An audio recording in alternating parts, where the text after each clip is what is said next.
اے پیغمبر، لوگ تم سے عزت والے مہینوں میں لڑائی کرنے کے بارے میں دریافت کرتے ہیں، کہہ دو کہ ان میں لڑنا بڑا گناہ ہے،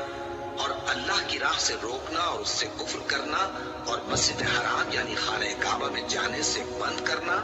اور اہل مسجد کو اس میں سے نکال دینا جو یہ کفار کرتے ہیں، اللہ کے نزدیک اس سے بھی زیادہ گناہ ہے، اور فتنہ انگیزی خونریزی سے بھی بڑھ کر ہے، اور یہ لوگ ہمیشہ تم سے لڑتے رہیں گے، یہاں تک کہ اگر مقتول رکھیں تو تم کو تمہارے دین سے پھیر دیں، اور جو کوئی تم میں سے اپنے دین سے پھر کر کافر ہو جائے گا اور کافر ہی مرے گا تو ایسے لوگوں کے اعمال دنیا اور آخرت دونوں میں برباد ہو جائیں گے، اور یہی لوگ دوزخ میں جانے والے ہیں جس میں ہمیشہ رہیں گے۔ جو لوگ ایمان لائے اور اللہ کے لیے وطن چھوڑ گئے اور کفار سے جنگ کرتے رہے وہی اللہ کی رحمت کے امیدوار ہیں، اور اللہ بخشنے والا ہے، رحمت کرنے والا ہے۔ اے پیغمبر، لوگ تم سے شراب اور جوئے کا حکم دریافت کرتے ہیں، کہہ دو کہ ان میں گناہ بڑے ہیں اور لوگوں کے لیے کچھ فائدے بھی ہیں، مگر ان کے گناہ فائدوں سے کہیں زیادہ ہیں، اور یہ بھی تم سے پوچھتے ہیں کہ اللہ کی راہ میں کون سا مال خرچ کرے، کہہ دو کہ جو ضرورت سے زیادہ ہو۔ اس طرح اللہ تمہارے لیے اپنے احکام کھول کھول کر بیان فرماتا ہے تاکہ تم سوچو، یعنی دنیا اور آخرت کی باتوں میں غور کرو، اور تم سے یتیموں کے بارے میں بھی دریافت کرتے ہیں، کہہ دو کہ ان کی حالت کی اصلاح بہت اچھا کام ہے، اور اگر تم ان سے مل جل کر رہنا یعنی خرچ اکٹھا رکھنا چاہو تو وہ تمہارے بھائی ہیں، اور اللہ خوب جانتا ہے کہ خرابی کرنے والا کون ہے اور اصلاح کرنے والا کون، اور اگر اللہ چاہتا تو تم کو تکلیف میں ڈال دیتا، بے شک اللہ غالب ہے، حکمت والا ہے۔ اور مومنوں مشرک عورتوں سے جب تک وہ ایمان نہ لائیں نکاح نہ کرنا، کیونکہ مشرک عورت خواہ تم کو کیسی ہی بھلی لگے اس سے مومن لونڈی بہتر ہے، اور اسی طرح مشرک مرد جب تک ایمان نہ لائے مومن عورتوں کو ان کی زوجیت میں نہ دینا، کیونکہ مشرک مرد سے خواہ وہ تم کو کیسا ہی بھلا لگے مومن غلام بہتر ہے۔ یہ مشرک لوگوں کو دوزخ کی طرف بلاتے ہیں، اور اللہ اپنی مہربانی سے بہشت اور بخشش کی طرف بلاتا ہے، اور اپنے حکم لوگوں سے کھول کھول کر بیان کرتا ہے تاکہ نصیحت حاصل کریں۔ اور تم سے حیض کے بارے میں دریافت کرتے ہیں، کہہ دو وہ تو نجاست ہے، سو ایام حیض میں عورتوں سے کنارہ کش رہو، اور جب تک وہ پاک نہ ہو جائیں ان سے مقاربت نہ کرو، ہاں جب وہ پاک ہو جائیں تو جس طریق سے اللہ نے تمہیں ارشاد فرمایا ہے ان کے پاس جاؤ، کچھ شک نہیں کہ اللہ توبہ کرنے والوں اور پاک صاف رہنے والوں کو دوست رکھتا ہے۔ تمہاری عورتیں تمہاری کھیتی ہیں، تو اپنی کھیتی میں جس طرح چاہو جاؤ، اور اپنے لیے نیک عمل آگے بھیجو، اور اللہ سے ڈرتے رہو، اور جان رکھو کہ ایک دن تمہیں اس کے روبرو حاضر ہونا ہے۔ اور اے پیغمبر، ایمان والوں کو بشارت سنا دو، اور اللہ کے نام کو اس بات کا ہیلا نہ بنانا کہ اس کی قسمیں کھا کھا کر سلوک کرنے اور پرہیزگاری کرنے اور لوگوں میں صلح و سازگاری کرانے سے رک جاؤ، اور اللہ سب کچھ سنتا ہے، جانتا ہے۔ اللہ تمہاری لغو قسموں پر تم سے مواخذہ نہیں کرے گا، لیکن جو قسمیں تم قصد دلی سے کھاؤ گے ان پر مواخذہ کرے گا، اور اللہ بخشنے والا ہے، بردبار ہے۔ جو لوگ اپنی عورتوں کے پاس جانے کی قسم کھا لیں ان کو 4 مہینے تک انتظار کرنا چاہیے، اگر اس عرصے میں قسم سے رجوع کر لیں تو اللہ بخشنے والا ہے، مہربان ہے، اور اگر طلاق کا ارادہ کر لیں تو بھی اللہ سنتا ہے، جانتا ہے۔ اور طلاق والی عورتیں 3 حیض تک اپنے تئیں روکے رہیں، اور اگر وہ اللہ اور روز قیامت پر ایمان رکھتی ہیں تو ان کو جائز نہیں کہ اللہ نے جو کچھ ان کے شکم میں پیدا کیا ہے اس کو چھپائیں، اور ان کے خاوند اگر پھر موافقت چاہیں تو اس مدت میں وہ ان کو اپنی زوجیت میں لے لینے کے زیادہ حقدار ہیں، اور عورتوں کا حق مردوں پر ویسا ہی ہے جیسے دستور کے مطابق مردوں کا حق عورتوں پر ہے، البتہ مردوں کو عورتوں پر 1 درجہ فضیلت ہے، اور اللہ غالب ہے، صاحب حکمت ہے۔ طلاق صرف 2 بار ہے، یعنی جب 2 دفعہ طلاق دے دی جائے تو پھر عورتوں کو یا تو بطریق شائستہ نکاح میں رہنے دینا ہے یا بھلائی کے ساتھ چھوڑ دینا، اور یہ جائز نہیں کہ جو مہر تم ان کو دے چکے ہو اس میں سے کچھ واپس لے لو۔ ہاں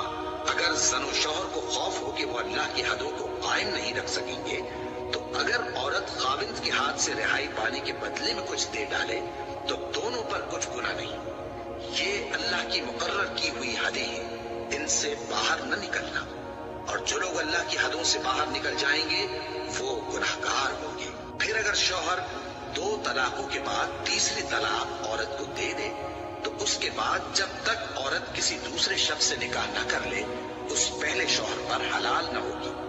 ہاں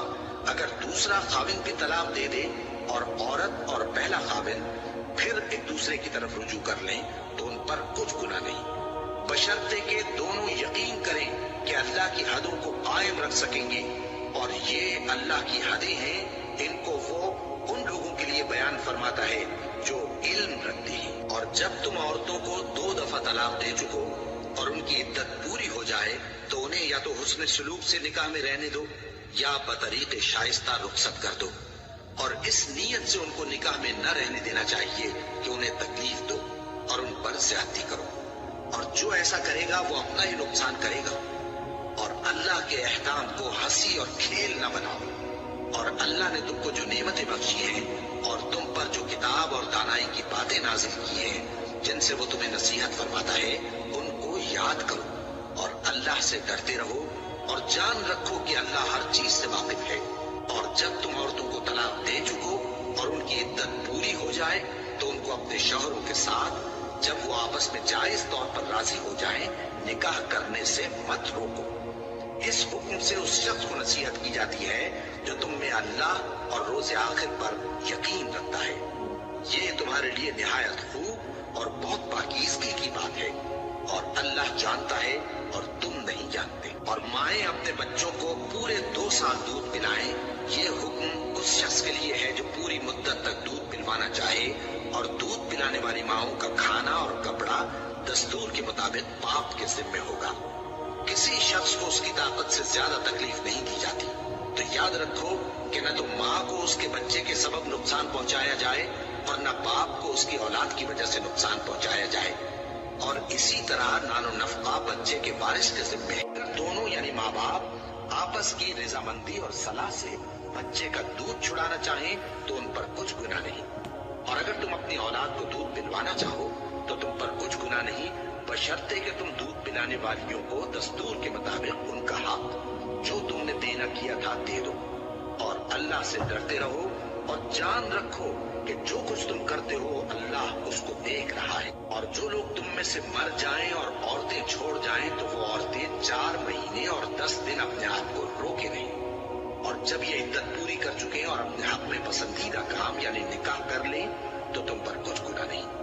اور اللہ تمہارے سب کاموں سے واقف ہے۔ اگر تم اشارے کنائے میں عورتوں کو نکاح کا پیغام بھیجو یا نکاح کی خواہش کو اپنے دلوں میں مخفی رکھو تو تم پر کچھ گناہ نہیں۔ اللہ کو معلوم ہے کہ تم ان سے نکاح کا ذکر کرو گے، مگر ایام عدت میں اس کے سوا کہ دستور کے مطابق کوئی بات کہہ دو، پوشیدہ طور پر ان سے قول و قرار نہ کرنا، اور جب تک عدت پوری نہ ہو لے نکاح کا پختہ ارادہ نہ کرنا، اور جان رکھو کہ جو کچھ تمہارے دلوں میں ہے اللہ کو سب معلوم ہے، تو اس سے ڈرتے رہو، اور جان رکھو کہ اللہ بخشنے والا ہے، حلم والا ہے۔ اور اگر تم عورتوں کو ان کے پاس جانے یا ان کا مہر مقرر کرنے سے پہلے طلاق دے دو تو تم پر کچھ گناہ نہیں، ہاں ان کو دستور کے مطابق کچھ خرچ ضرور دو، یعنی مقدور والا اپنے مقدور کے مطابق دے اور تنگ دست اپنی حیثیت کے مطابق۔ نیک لوگوں پر یہ ایک طرح کا حق ہے۔ اور اگر تم عورتوں کو ان کے پاس جانے سے پہلے طلاق دے دو لیکن مہر مقرر کر چکے ہو تو آدھا مہر دینا ہوگا۔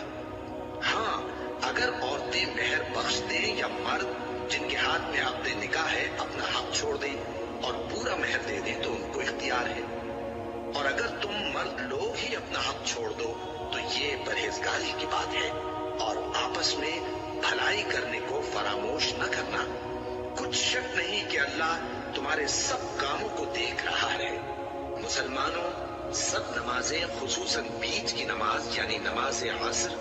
پورے اہتمام کے ساتھ ادا کرتے رہو، اور اللہ کے آگے ادب سے کھڑے رہا کرو۔ پھر اگر تم خوف کی حالت میں ہو تو پیادے یا سوار جس حال میں ہو نماز پڑھ لو۔ پھر جب امن و اطمینان ہو جائے تو جس طریق سے اللہ نے تم کو سکھایا ہے جو تم پہلے نہیں جانتے تھے، اللہ کو یاد کرو۔ اور جو لوگ تم میں سے مر جائیں اور عورتیں چھوڑ جائیں، وہ اپنی عورتوں کے حق میں وصیت کر جائیں کہ ان کو 1 سال تک خرچ دیا جائے اور گھر سے نہ نکالی جائے۔ ہاں، اگر وہ خود گھر سے چلی جائیں اور اپنے حق میں پسندیدہ کام یعنی نکاح کر لے تو تم پر کچھ گناہ نہیں، اور اللہ زبردست ہے، حکمت والا ہے۔ اور مطلقہ عورتوں کو بھی دستور کے مطابق نان و نفقہ دینا چاہیے، پرہیزگاروں پر یہ بھی حق ہے۔ اسی طرح اللہ اپنے احکام تمہارے لیے بیان فرماتا ہے تاکہ تم سمجھو۔ بھلا تم نے ان لوگوں کو نہیں دیکھا جو شمار میں ہزاروں ہی تھے اور موت کے ڈر سے اپنے گھروں سے نکل بھاگے تھے؟ تو اللہ نے ان کو حکم دیا کہ مر جاؤ، پھر ان کو زندہ بھی کر دیا۔ کچھ شک نہیں کہ اللہ لوگوں پر مہربانی رکھتا ہے، لیکن اکثر لوگ شکر نہیں کرتے۔ اور مسلمانوں، اللہ کی راہ میں جہاد کرو اور جان رکھو کہ اللہ سب کچھ سنتا ہے، سب کچھ جانتا ہے۔ کون ہے کہ اللہ کو قرض حسنہ دے کہ وہ اس کے بدلے اس کو کئی گنا زیادہ دے گا؟ اور اللہ ہی روزی کو تنگ کرتا اور وہی اسے کشادہ کرتا ہے، اور تم اسی کی طرف لوٹ کر جاؤ گے۔ بھلا تم نے بنی اسرائیل کی ایک جماعت کو نہیں دیکھا جس نے موسیٰ کے بعد اپنے پیغمبر سے کہا کہ آپ ہمارے لیے ایک بادشاہ مقرر کر دیں تاکہ ہم اللہ کی راہ میں جہاد کریں؟ پیغمبر نے کہا کہ اگر تم کو جہاد کا حکم دیا جائے تو ایسا تو نہیں کہ لڑنے سے پہلو دہی کرو۔ وہ کہنے لگے کہ ہم اللہ کی راہ میں کیوں نہ لڑیں گے جبکہ ہم وطن سے خارج اور بال بچوں سے جدا کر دیے گئے۔ پھر جب ان کو جہاد کا حکم دیا گیا تو چند اشخاص کے سوا سب پھر گئے،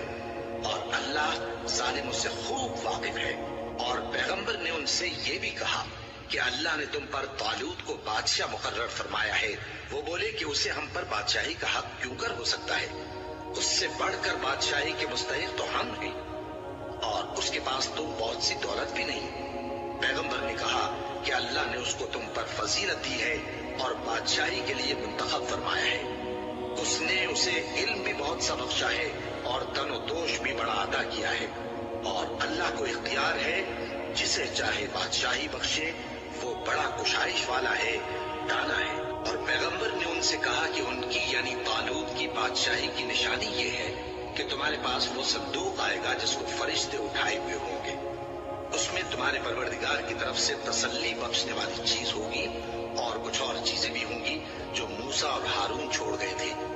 اگر تم ایمان رکھتے ہو تو یہ تمہارے لیے ایک بڑی نشانی ہے۔ غرض جب طالوت فوجیں لے کر روانہ ہوا تو اس نے ان سے کہا کہ اللہ ایک نہر سے تمہاری آزمائش کرنے والا ہے،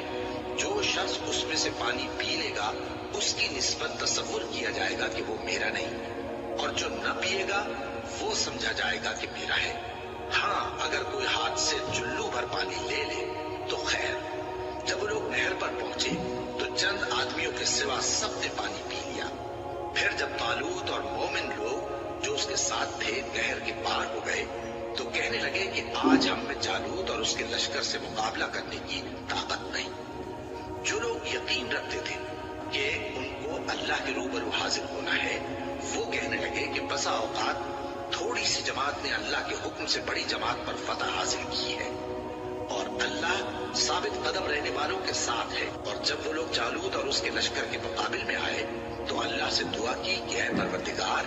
ہم پر صبر کے دہانے کھول دے اور ہمیں لڑائی میں ثابت قدم رکھ اور لشکر کفار پر فتح یاب کر۔